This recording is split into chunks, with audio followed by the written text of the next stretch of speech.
Hey, hello, everyone. Welcome to our community briefing, Power Shift Plans for an Angeleno Assembly.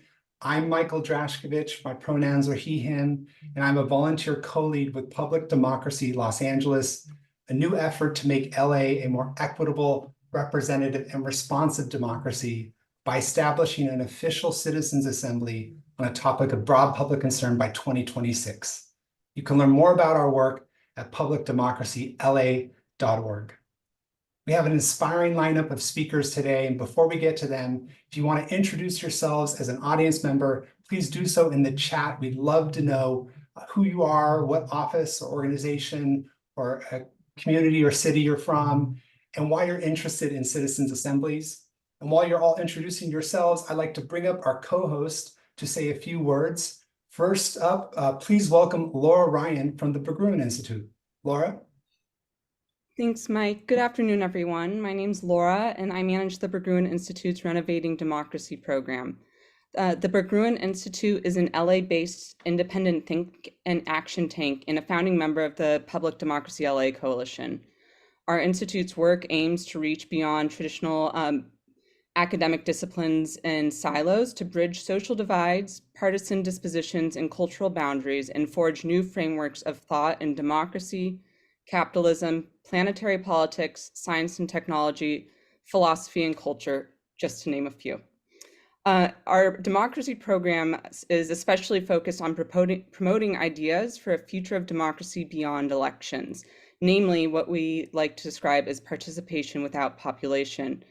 This envisions a future of democracy with much greater citizen engagement and participation than we have today. Deliberative democracy, its principles and mechanisms, in particular sortitions and citizens' assemblies, is paramount to this vision. And we are so proud and privileged to have one of our fellows and a leader in this space, Dr. Marjan Ehsassi, here today to share her thinking and ideas and research on this very important area of democratic expansion that we're seeing around the world. Thanks, Mike. Thank you, Laura. Next up, we have Yvonne Yen Liu from Los Angeles for All. Hi, everyone. Thanks, Wayne and Mike for having us here, for inviting us to co-host. So I'm the co-founder and director of Solidarity Research Center. We are a worker self-directed nonprofit organization that builds solidarity economy ecosystems through data science, story-based strategy, and action research. One of our, a big project that we're working on is municipalism. And part of that work, we have a project on the ground here in Los Angeles called Los Angeles for All, of which I'm the steering committee member. So we are a network of autonomous social movement organizations that is building a municipalist movement. We are inspired by the Zapatistas, the Black Panthers, and Cooperation Jackson in Mississippi. And we support the campaign for residents' assemblies in our city as a way to democratize decision-making, because 15 city council people for a city of 4 million is just not, it's not okay. It's not enough. And we've also been convening a Los Angeles People's Movement Assembly. I see a bunch of folks from the assembly like Lisa, Will, Eric. So we've been convening it since October 2022 when the LA Fed tapes came out. So we're trying to build a new culture of direct democracy in our city. And I'll just do one more plug, sorry. So we do have a public panel on the topic of intercommunalism on Valentine's Day. It is our Valentine to Huey P. Newton. So we are going to be joined by an incredible elder, Erica Huggins. So you can learn about that at municipalism.org. Thank you. Thank you, Yvonne. Such important work. Next up, we have Melanie Winter from the River Project.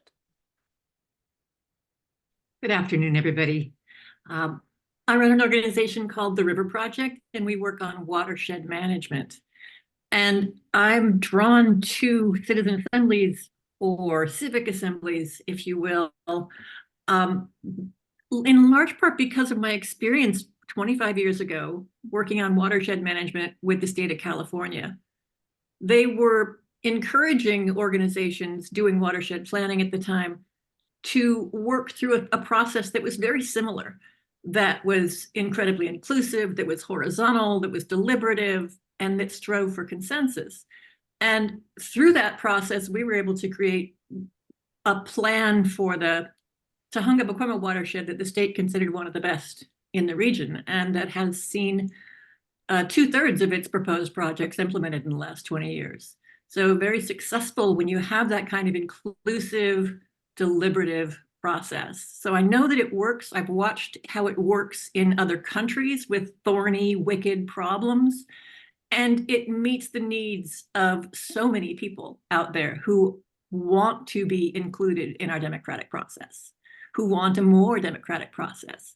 So I'm really excited to work with the folks, the other allies here who have organized this, to bring this to a wider audience, and hopefully we can start to move that forward. Thanks. Thank you, Melanie.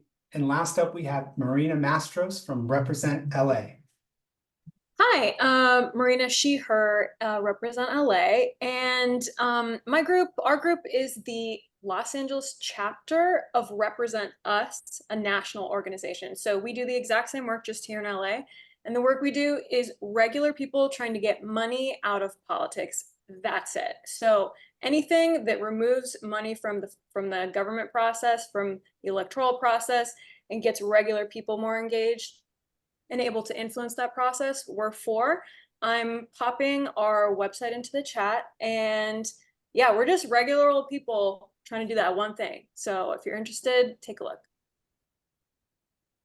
Wonderful. Thanks, Marina. And thank you to all our co-hosts. The goal of today's event is to share with you all our approach to bring a citizens' assembly to Los Angeles, and to invite you to join us as co-participants in fleshing out, modifying, and executing a plan, and to also introduce some brilliant speakers who have been embedded in studying and advocating for citizens' assemblies, as well as those who have deep experience with the challenges of LA's current systems of public engagement and input. So we're grateful to be joined today by Wayne Liebman from Public Democracy LA, Kacey Bull from Healthy Democracy, Dr. Marjan Ehsassi from the Fifth Freedom and the Federation for Innovation in Democracy, Donna Berman Duff, filmmaker and videographer from the Petaluma Citizens Assembly, and Rob Quan from Unrig LA. For those of you who are unfamiliar with citizens' assemblies, they are a deliberative body of people from all walks of life who are tasked with solving a pressing public problem. What's most important is that these participants are selected by lottery, ensuring that the assembly is a representative city in a room, so to speak, where all voices from all backgrounds have the opportunity to contribute meaningfully to governance. Now, the term citizens' assembly is a phrase that we've inherited from the deliberative democracy movement in Europe, which has been very active. But please know that when we use the term citizens today, we mean it in its broadest sense, not one defined by mere documentation, but by sense of and connection to place.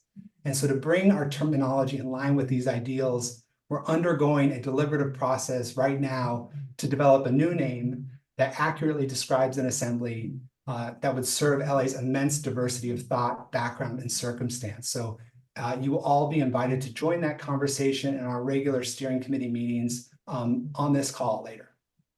Before we begin, just a quick note on why we at Public Democracy LA believe in citizens' assemblies.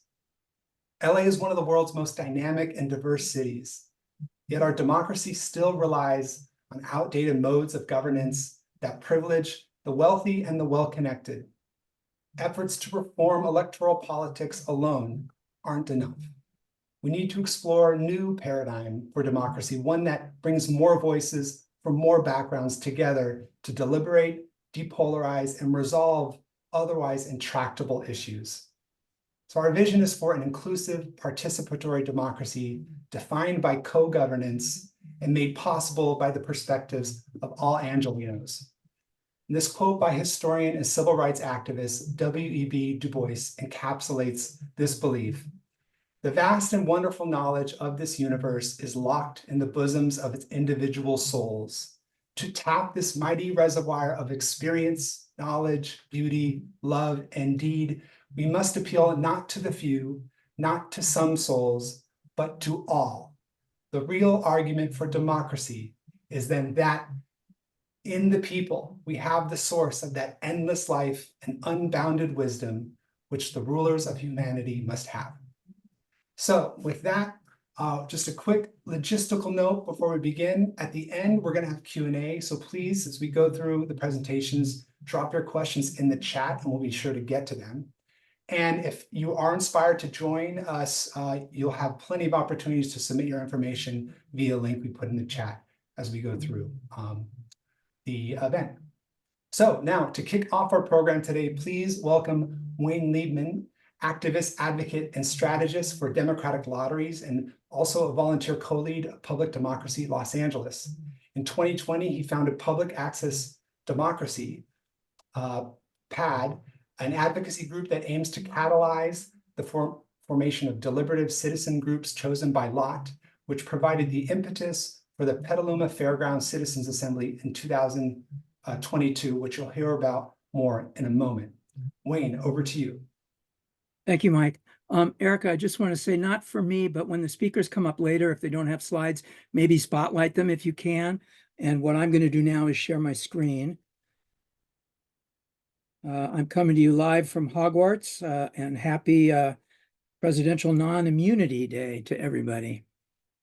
So you should be seeing a slide. If you're not, shout it out. I want to briefly introduce you to Public Democracy LA. We formed in the wake of cries for reform in Los Angeles governance that have crescendoed in the last couple of years. We're a coalition of several organizations in the democracy space, including Public Access Democracy, Berggruen Institute, Healthy Democracy, and the American Public Trust. We have in common a desire to bring ordinary residents to the center of governance using the mechanism of the Citizens Assembly, which you are going to hear more about.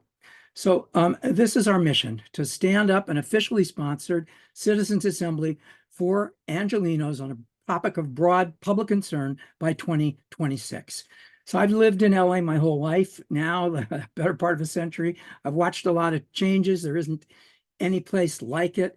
There's diversity, cultural history, our legacy of direct democracy, the pride we have of being here, spirit of participation, and of course, the world capital for not only the entertainment industry, but now Silicon Valley seems to be moving down here.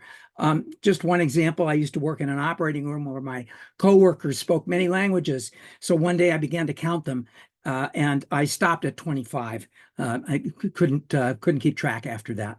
So despite all the advantages, we have structural barriers that we need to overcome. We have systemic underrepresentation, regulatory capture, and very exclusionary public input. These are all problems of governance that the system we have now is not solving. People in LA are aware of this. In an FM3 poll in 2023, 84% of Angelenos think big money contributors have too much influence over city government. 71% think people like themselves have too little influence over elected officials, and 81% think there's a need for serious governance reforms.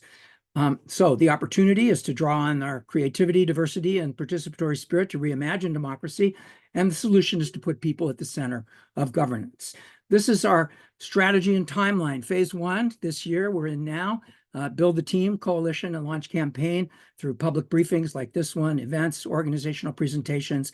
We'll be defining our fundraising goals, have the initial coalition launched with all the diversity we need, and look forward to hiring our core campaign team. Phase 2 next year, be securing assembly topic and sponsor.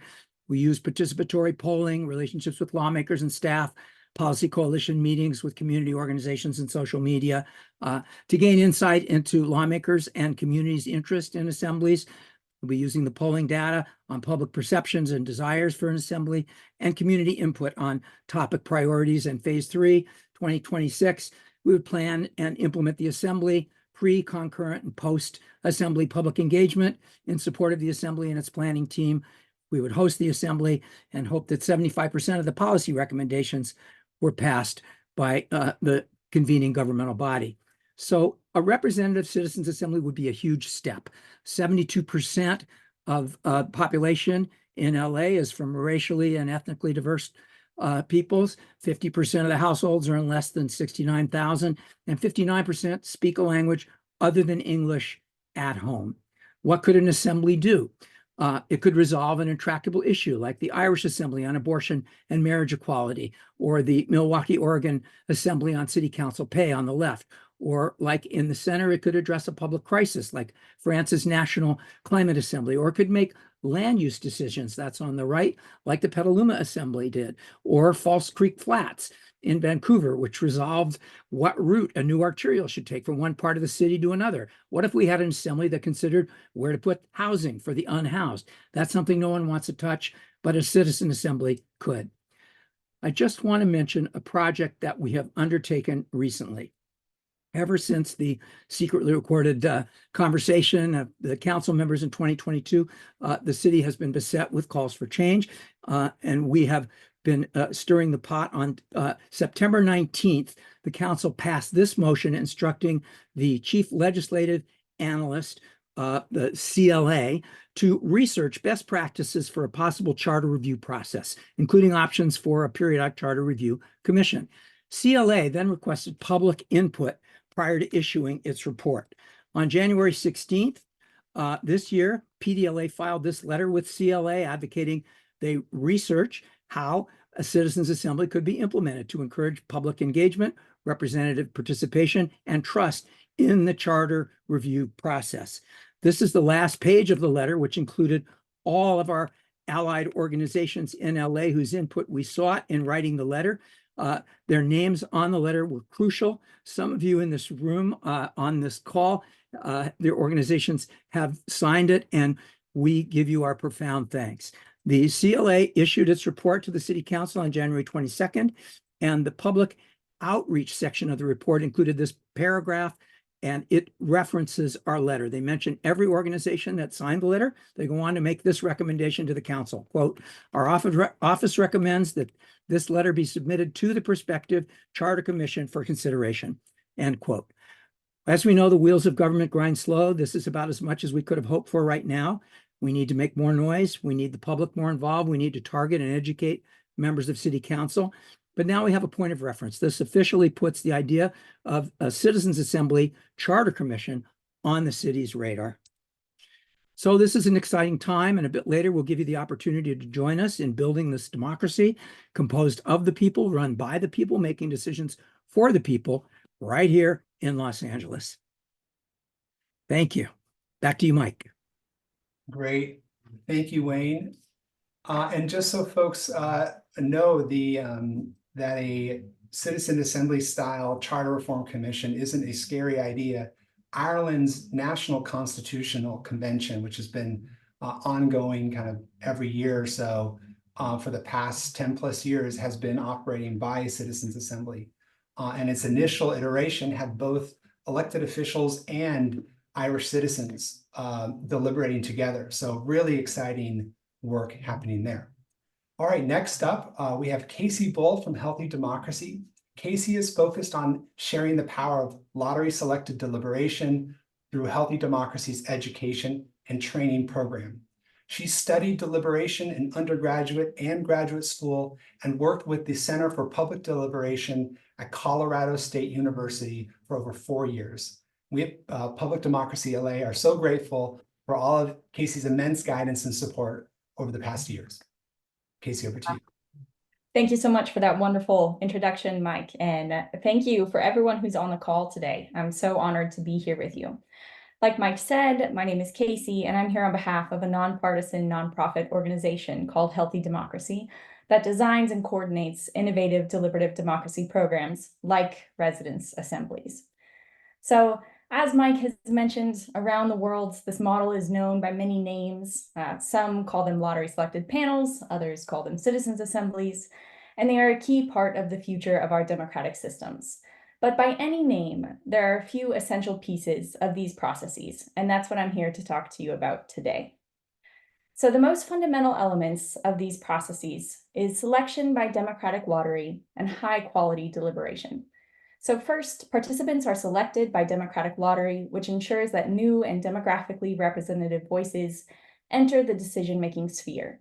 Next, decisions are made through robust deliberation, giving participants ample time, resources, and structure to come to thoughtful and practical solutions to some of our toughest problems. Residents' assemblies fundamentally change the who and the how of public decision-making. So let's dig into these two a little deeper. First, who is in the room? The lottery process is broken down into these three main steps. The practitioner makes a partnership, often with a government or decision-making body, and sends out an invitation to 10 to 20,000 randomly selected residential addresses. All folks living at that address who meet the criteria are encouraged to apply. Often, these are folks who have never participated in a similar process before. The practitioner then uses census or other data to set demographic targets for 7 or more demographic factors. These are things like age, race and ethnicity, income level, educational attainment, gender, and sometimes others, to set the criteria for what representation on the panel will look like. And finally, at a public selection event, a panel is selected that is both random and demographically representative across the 7 demographic targets. But there's a bit more to who is in the room. We know that large sections of our communities are kept out of participating through those less visible barriers. Things like time and availability, cost, lack of familiarity or comfort with public meetings, and lack of access to reliable information. Even though traditional engagement processes are open to everyone in theory, we have to ask ourselves, are they actually getting broad-based participation or just allowing for the possibility of it? If we assume it's the latter, not only do we need proactive recruitment, we also need comprehensive panelist support. So that means that the practitioner covers the cost of participating. Panelists are paid an hourly stipends for their time, reimbursed for travel costs, things like childcare or elder care, and provided with any equipment they might need, like laptops or hotspots.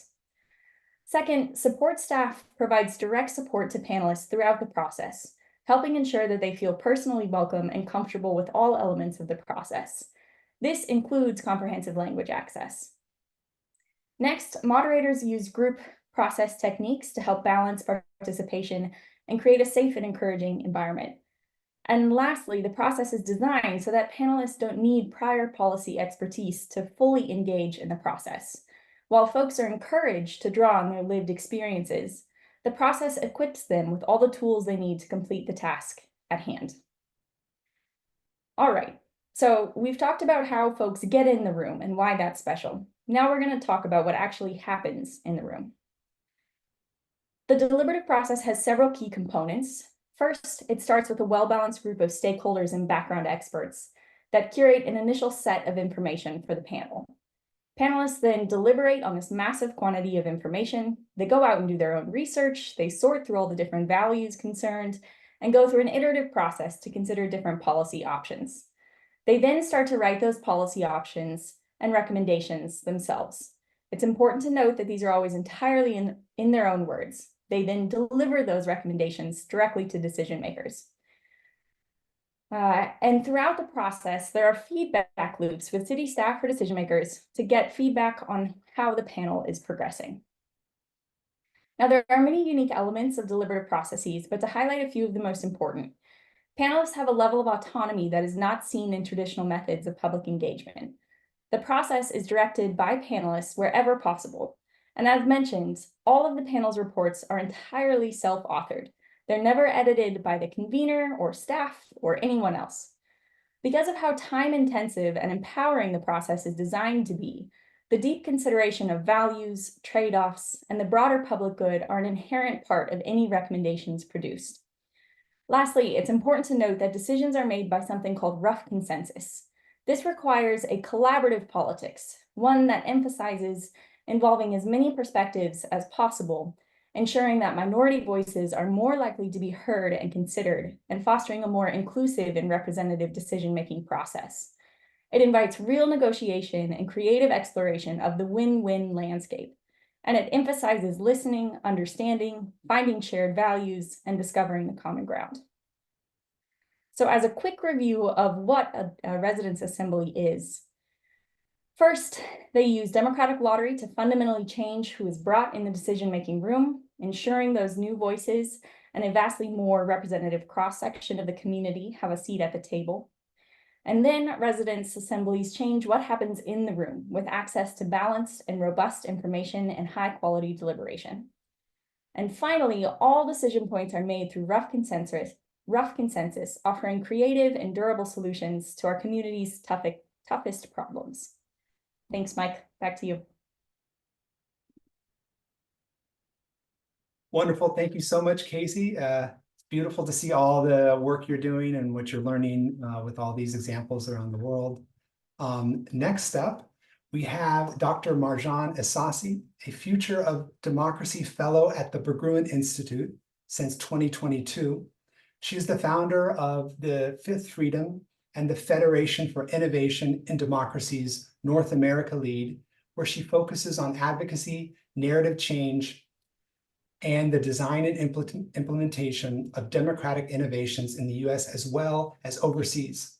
A former litigator, for the past 4 years, she has worked extensively on citizen assemblies worldwide as an academic, a researcher, policy advisor, an advocate, and practitioner.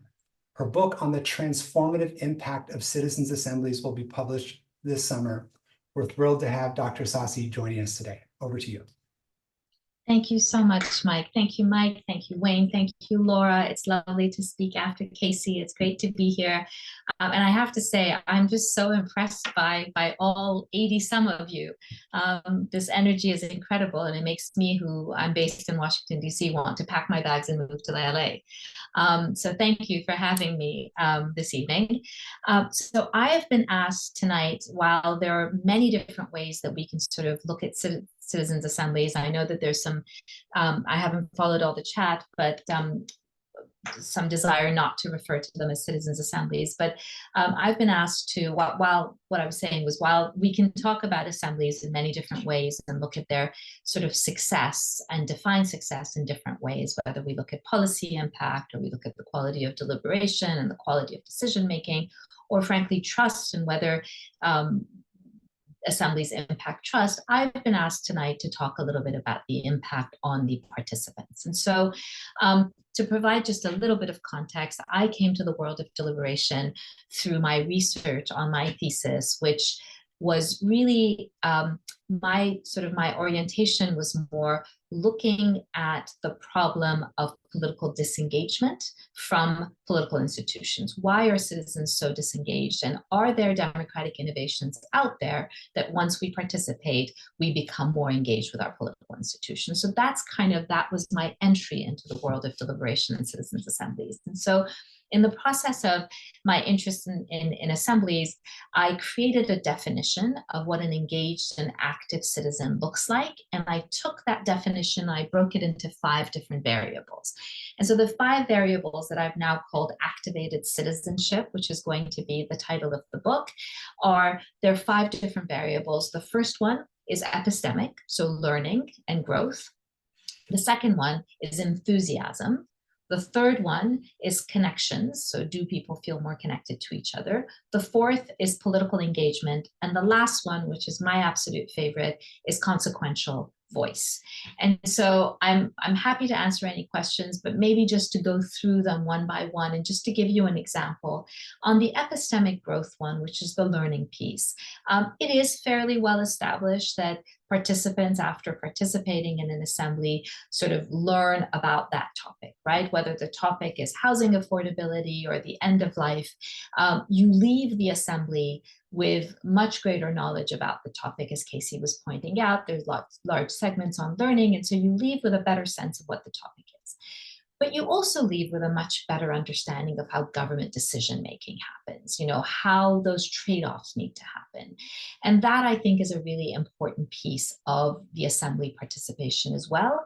And the other piece that's also fascinating is the way in which government bodies who come and observe the assembly also learn.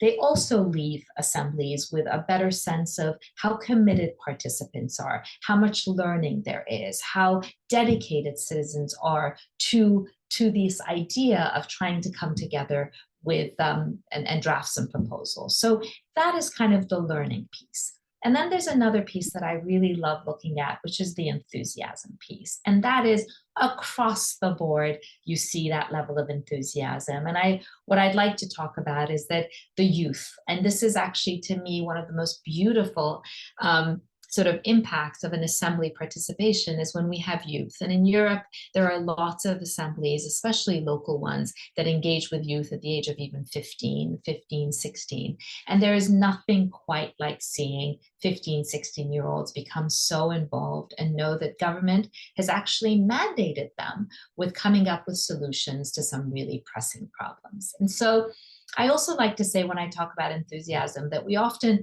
talk about the fact that the mandate of most assemblies are consultative, right? They're not binding.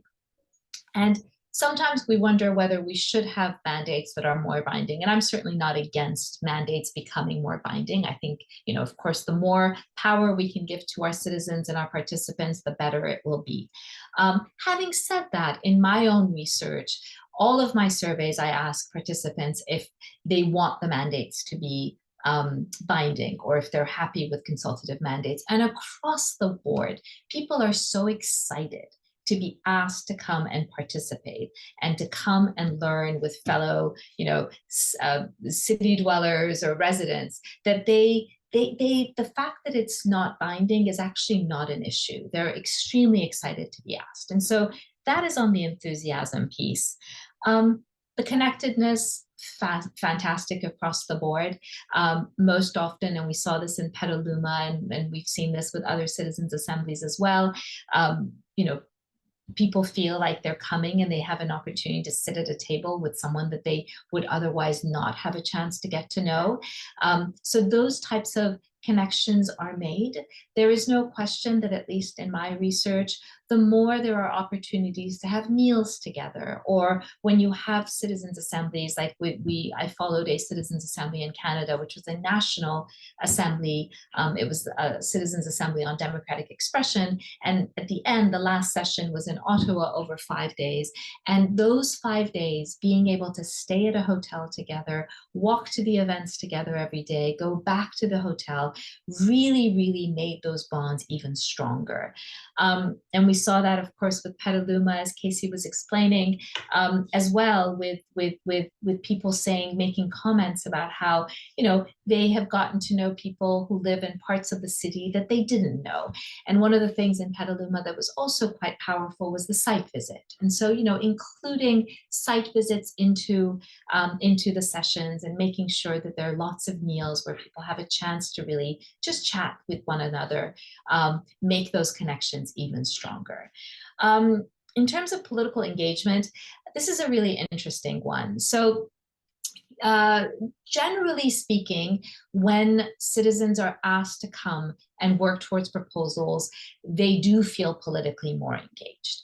Having said that, the length of the time that they spend together and the length of the time that they spend on the issue also kind of has an impact on this. The longer they spend with the subject, the longer they spend with government officials, which is why, when we talk about sort of guidelines for design and implementation of citizens' assemblies, we always kind of say that, government representatives should always be present at the beginning, should always be present at the end. And sometimes they should also come in the middle if there's an opportunity for them to ask questions of the participants.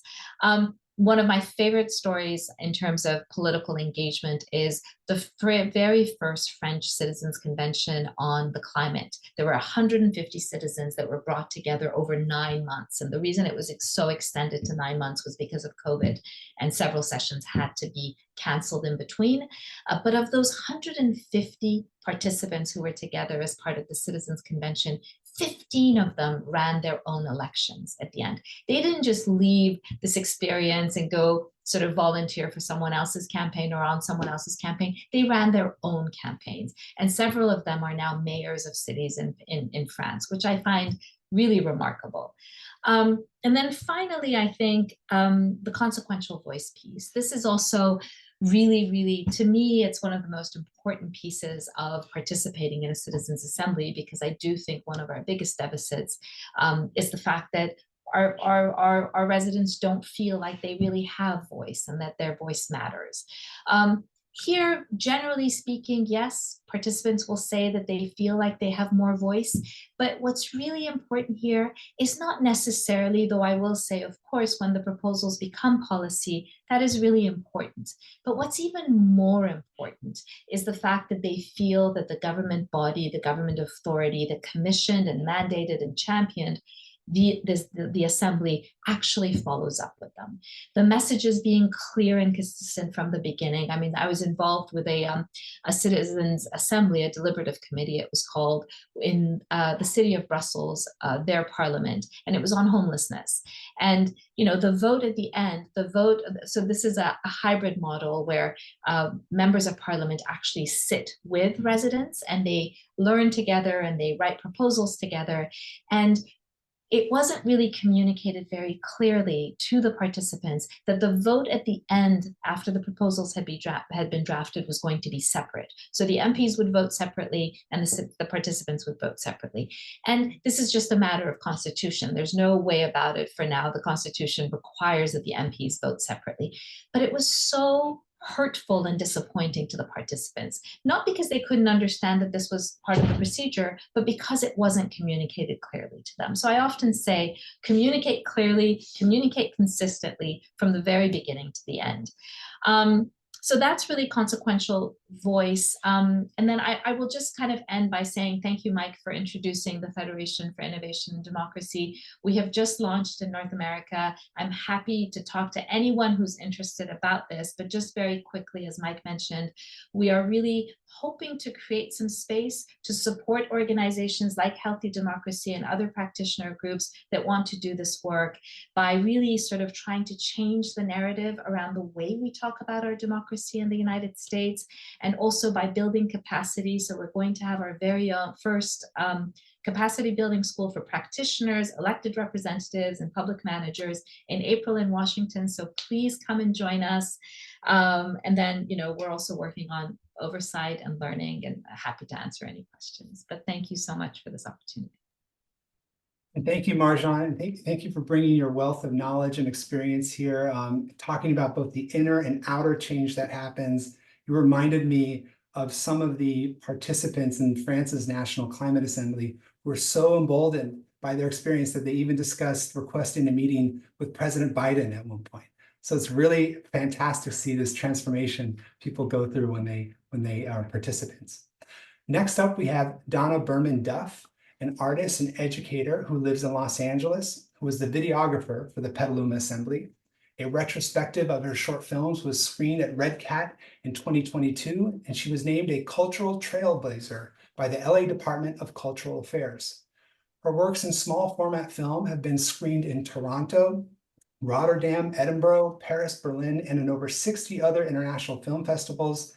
She's also produced a fantastic film on our late film and fellow Angeleno and deep democracy advocate, Fred Dewey, who I know must be just beaming right now. I hope so. That we're having this conversation. So thank you for being here, Donna.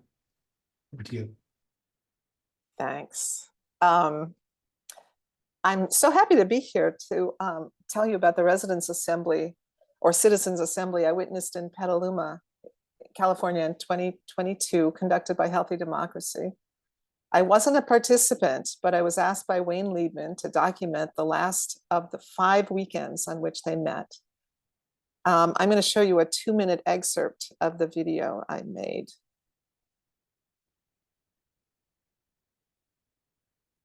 Oops, hold on, I've got to go.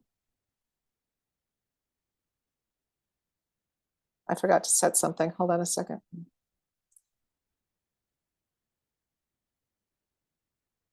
There we go.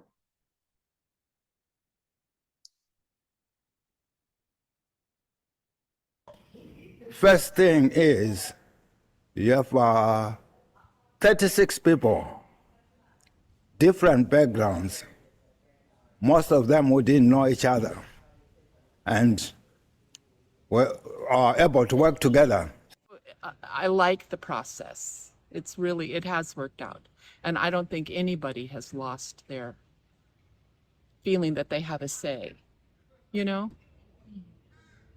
think my favorite part of this process so far is the ability for everyone to speak and voice their opinion, and the ability for everyone in this panel together to accept that everyone's visions are different. It's a great process for democracy. I hope that there's many more things are resolved or decided through this process. Ultimately, I think no matter what happens, I feel like the public, the community will feel that they had an avenue for their feelings and thoughts, no matter how minor, from, you know, a ginormous expo hall to a butterfly garden, were represented and heard in this process. Just with politics the way it is, where they don't seem to want to communicate at all. And I think this is a perfect way to get politics not so political. The group is not necessarily the same people that seek out city government to be involved in things. And so it's, I like that.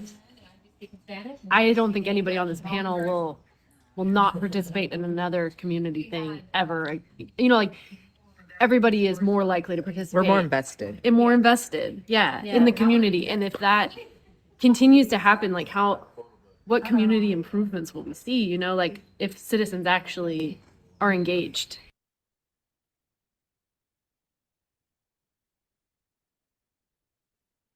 I think that takes up what Marjan was talking about.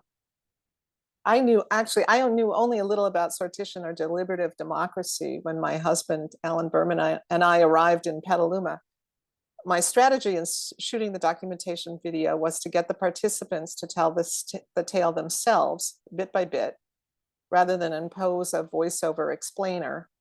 So Kacey Bull created a series of questions, different for each person, that would let the process unfold. What the participants had to say blew my mind. We met 36 people whom we were told represented the community of Petaluma. There seems to be more economic than racial diversity in this town. There are conservatives and hippies, pot farmers, ranchers, vineyard owners and workers, resort managers and waiters and cooks. In this group, there were senior citizens and 20-somethings. So we expected a lot of political tension between the participants. I feared it would be like a town hall meeting with opposing sides shouting each other down. Just the opposite. I couldn't believe my ears.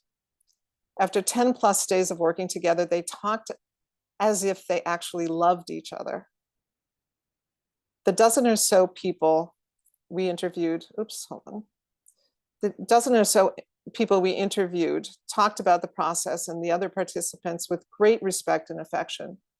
They'd been given the time and space and tools to deliberate, not just to express preformed opinions and hold tight to them. We were told that in the beginning, they had decided as a group on the ground rules of listening to each other. It wasn't forced on them by healthy democracy, and they followed those rules. Everyone whom we talked to said they felt respected and listened to. When they had questions about the issue, they were given materials to better understand it.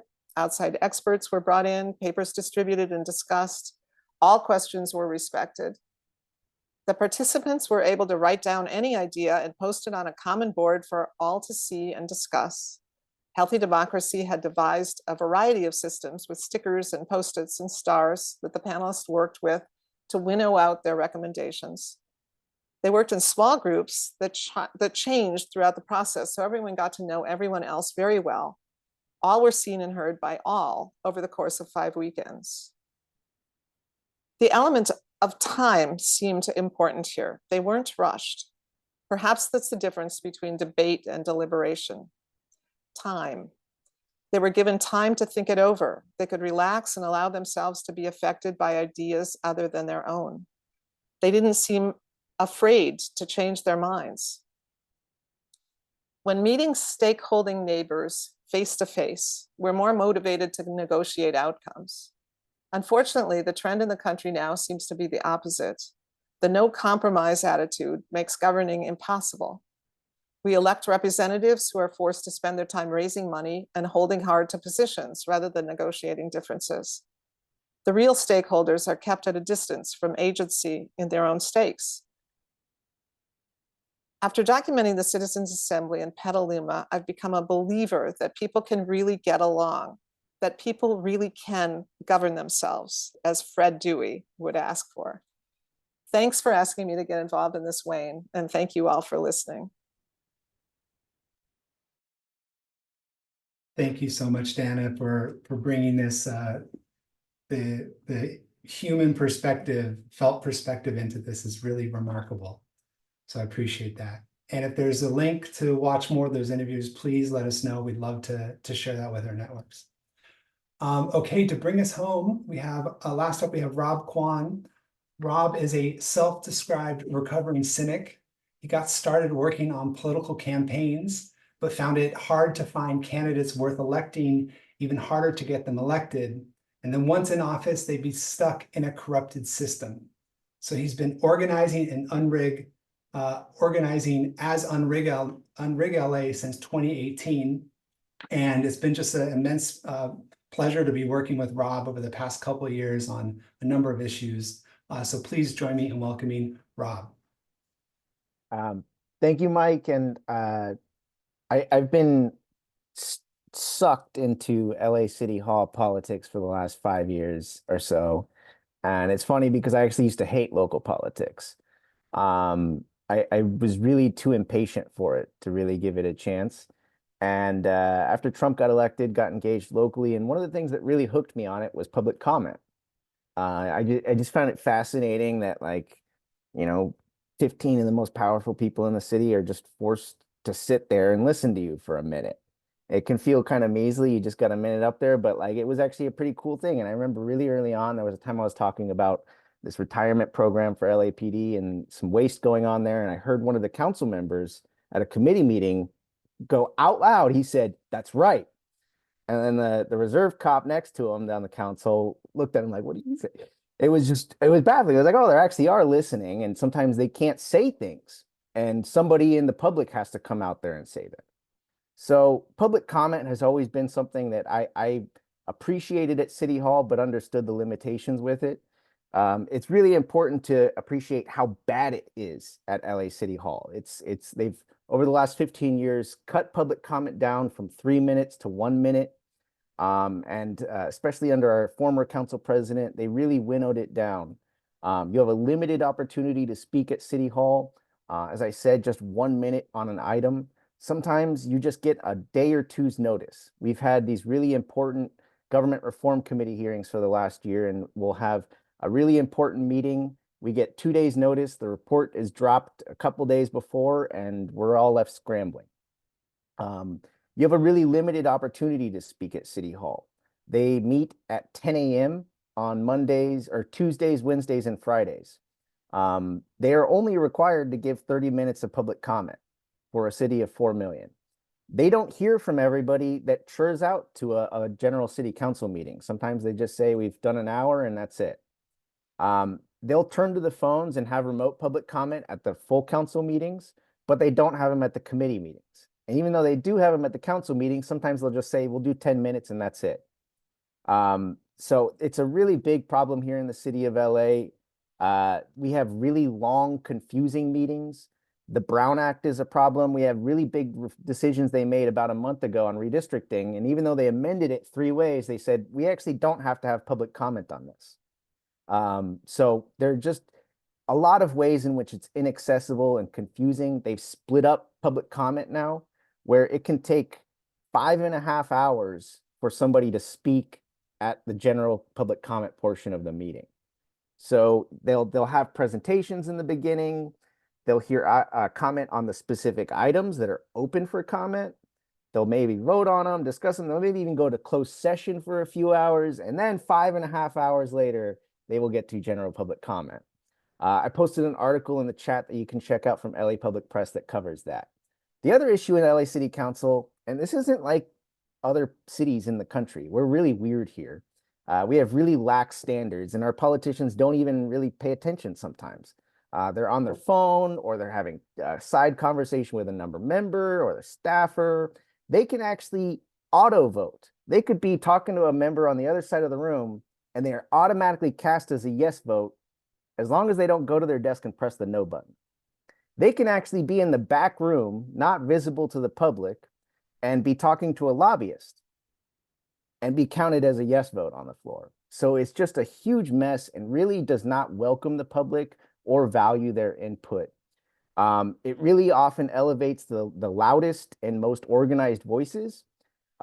Typically, you're going to have whiter, wealthier, and older residents that are turning out at these meetings. You're limited to those who can afford to get to City Hall at 10 a.m.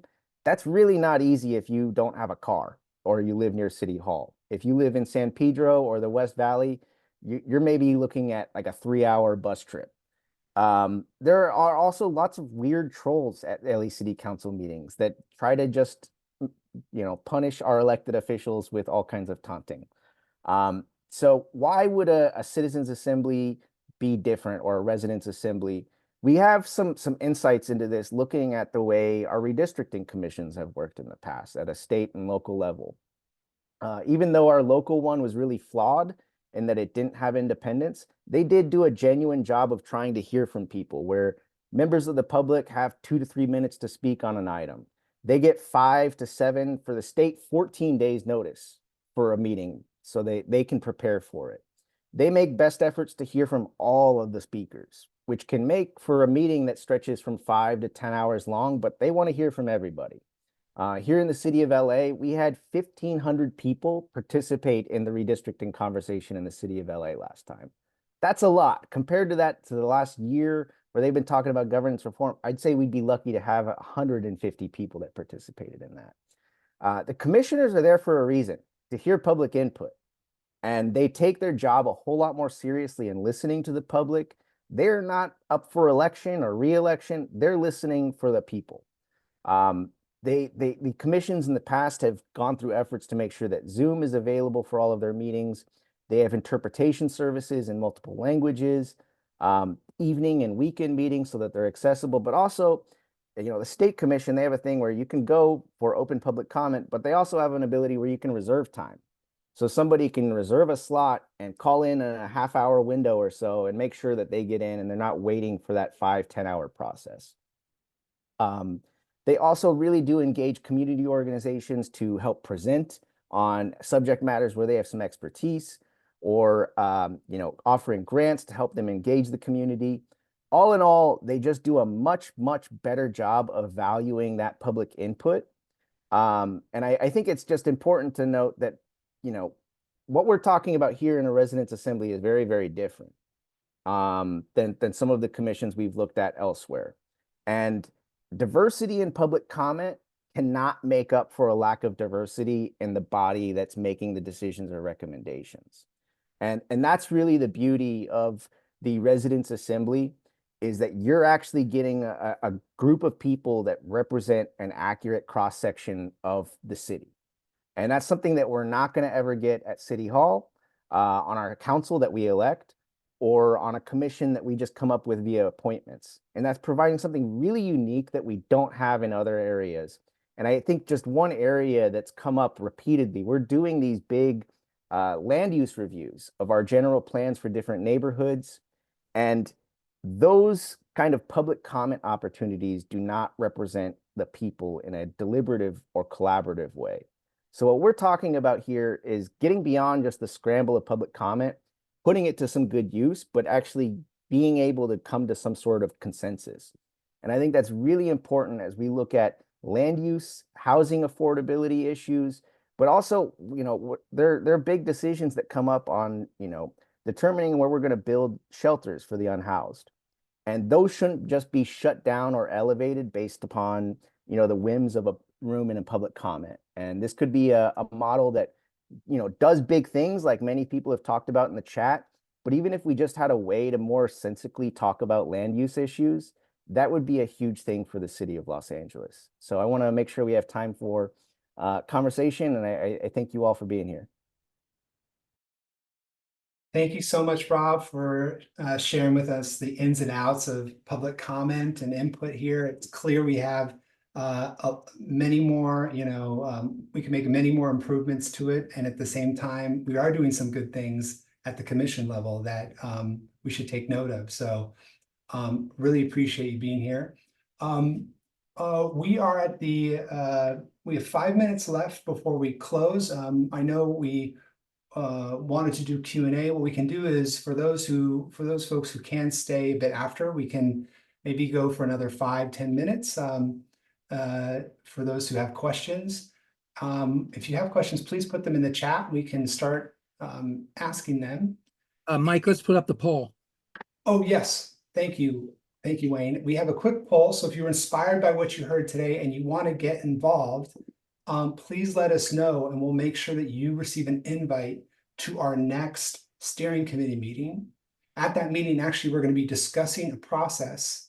We're going to be deliberating together how we want to decide a new name for Citizens Assembly in Los Angeles. So if that's important to you and you want to be part of that, please let us know. That poll should go live in just a second here.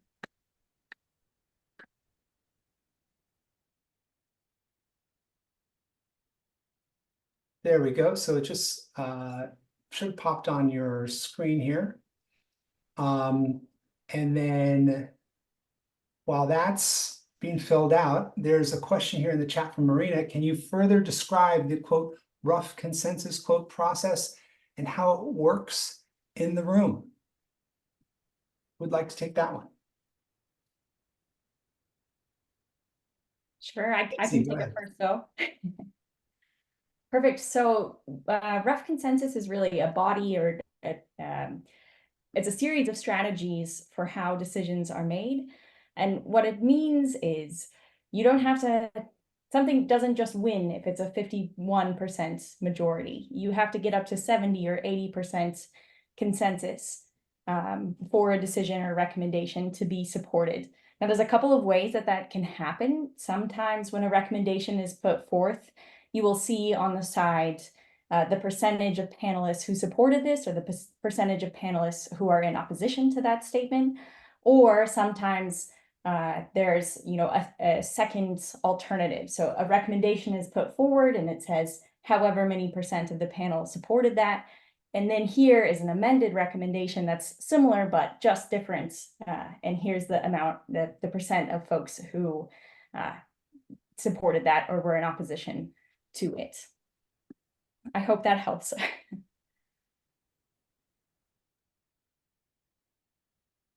Great. Any other questions from the chat? And also feel free to raise your hand too if you'd like to ask that way. I want to just elaborate a little bit on what Kacey said. These assemblies have whiteboards and boards where all kinds of suggestions are put up all over the room, and the people in the assembly, the panelists, are looking at them, and then they're actually physically going to different places and they're putting up, how they feel about it.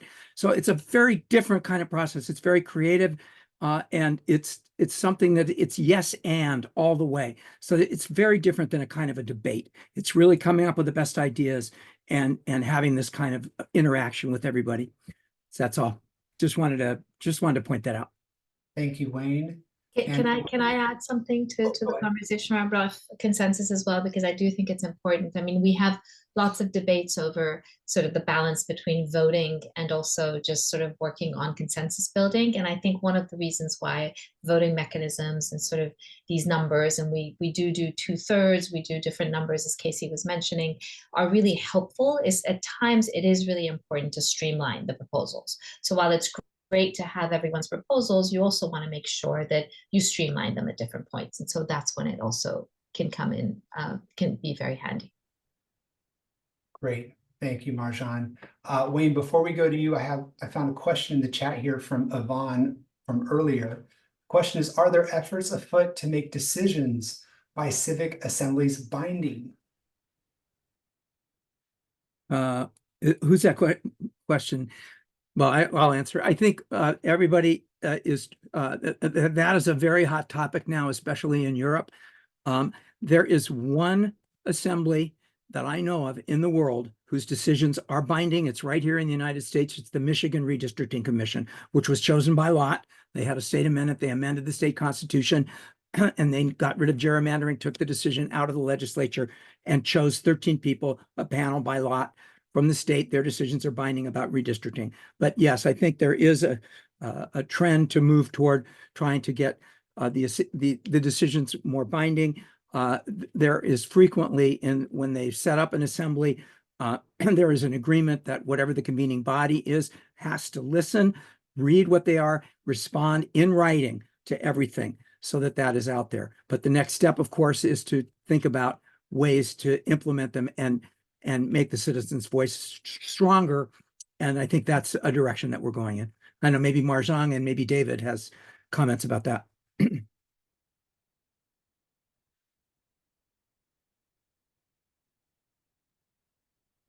Okay, thank you for that, Wayne. Let's go to Wayne Williams.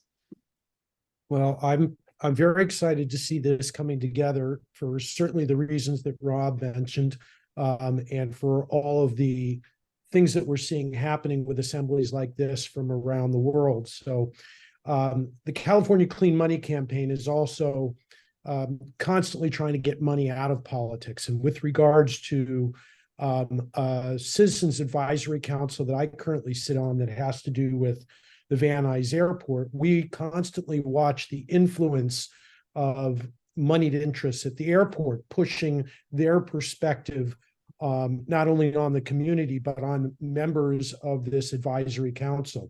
And so I'm curious as to what capacity the information that the members of the assembly will be getting are going to be associated with special interests that are constantly trying to influence not only the government officials, but the public as a whole with their money in advertising and campaigns, and certainly in the media. So, Wayne, I'm really curious to see how the members of such an assembly can be trusting of the information that they are going to be evaluating is not going to be necessarily geared towards the benefit of special interests. That's part of process design, and it's built in. The very first thing that happens is people who are panelists get instruction in critical thinking and cognitive bias. They hear from experts who are neutral in the issue at hand. And then we do want to bring in advocates on both sides, kind of like people addressing a jury. All sides of the issue are there. We want people to come in from the community who are stakeholders and they testify. And then, as different from a real jury, the panelists question them. And if they are not happy, they can bring in other people. They can also bring in other experts if they don't like the experts. So a lot of power is given to the people in the assemblies to mediate that very issue. And then, of course, when it's time to deliberate, all the special interests are gone. And of course, we're very protected because there's very little opportunity for bribery. You can't bribe a lottery selected panel. They're short-lived. It's sudden democracy. They meet, they decide, they disband. So it's a very protected space. And I don't know, Kacey, maybe you have something you'd want to add to that. Yeah, just a few things to add. First of all, usually the initial information that's given to the panel is actually selected by a secondary lottery selected body of stakeholders and invested interest groups. So that secondarily lottery selected body gets together, curates an initial packet of information that they think is really important for the panel to hear. And they curate a list of experts and stakeholders they think it's important for the panel to hear. That information is used usually at the very beginning of the process, the very first time the panel assembles. And beyond that, the panelists themselves get to select from that list of information and list of stakeholders who they think they need to listen to. And throughout the process, there's usually mechanisms for stakeholders to give feedback and say, we think that you haven't heard from these voices, or we think you haven't heard from this kind of set of information and it's important. And panelists themselves have the ability to bring that information up as well. Thank you. Appreciate that perspective.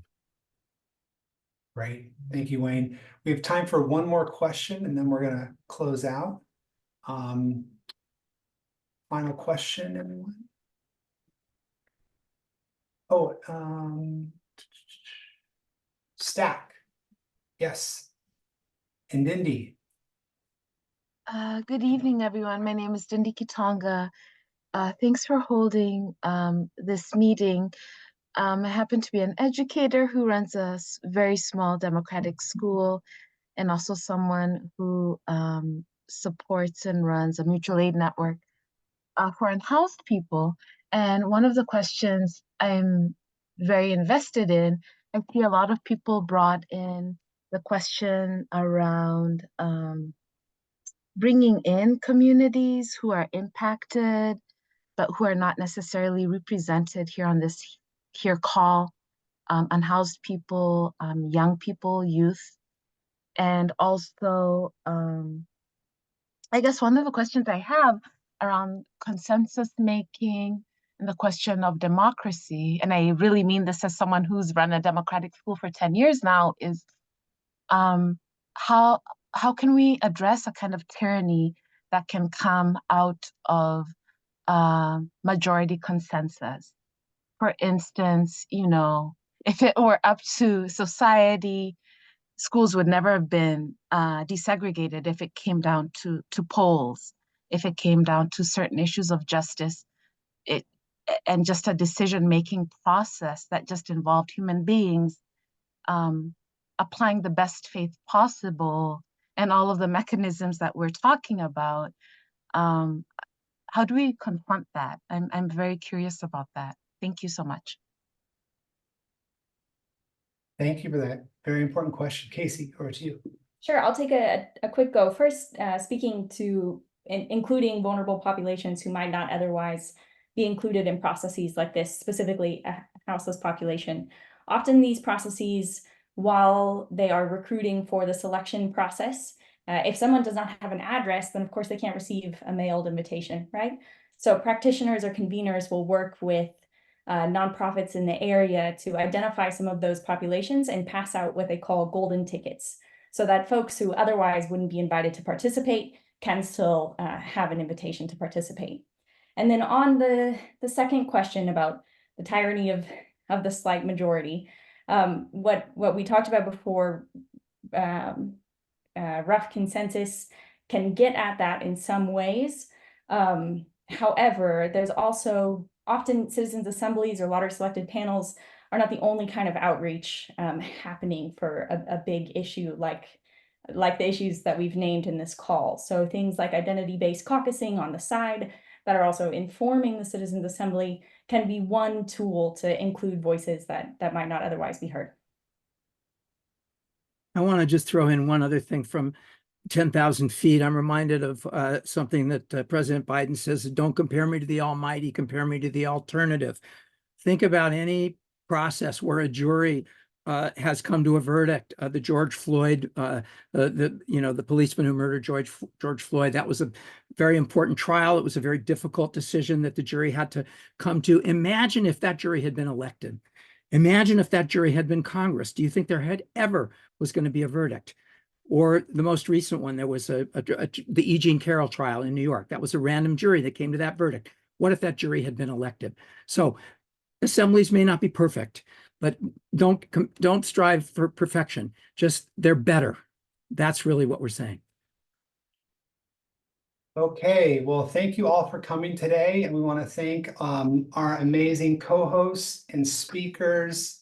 Our volunteers have been showing up to our steering committee meetings. Thank you all for being here. Next steps, we'll be sharing this video with you all so you can watch it. And then we'll also send those folks who, we'll send an invite to people who RSVP'd to come to our steering committee meeting.